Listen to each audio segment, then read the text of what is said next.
So I want to share a language learning tip that I find is really useful. Essentially, it's like being able to find English equivalents or make up your own equivalent to the word that you're trying to learn. If we look at Italian, for example, the word to learn in Italian is imparare. Now, you might think, how does that relate to an English word? Well, it relates to the word impart. When you learn something, knowledge is being imparted onto you. So imparare.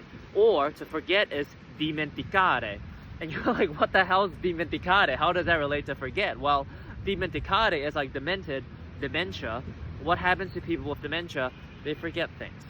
In Spanish, it's like aprender for learning. Like, you apprehend something, right? There's like so many of these like links between Romance languages and English that like once you start seeing the links and being able to kind of like figure it out yourself, like you can read Romance languages like so much easier. Now this even works, I guess, with languages that's not similar to English, like, but then you have to sort of make up your own story, and I guess this is where like mnemonics and stuff come in. So in Japanese, the word for learn is manabu, and that has no relation to anything that I'm aware of. Like even in Chinese, it's like xue, which is like completely different.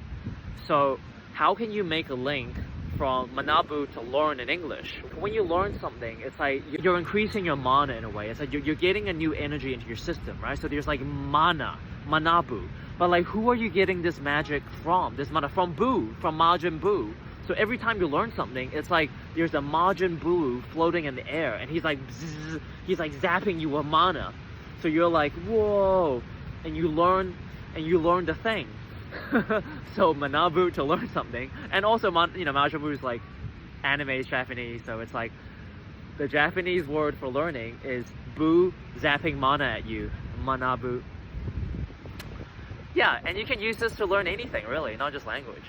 And then the more words you learn, the more pieces you can have to like form links with for new words. And it becomes easier and easier to learn more words because your database keeps increasing and snowballing. And the more you learn languages, the better you get at learning.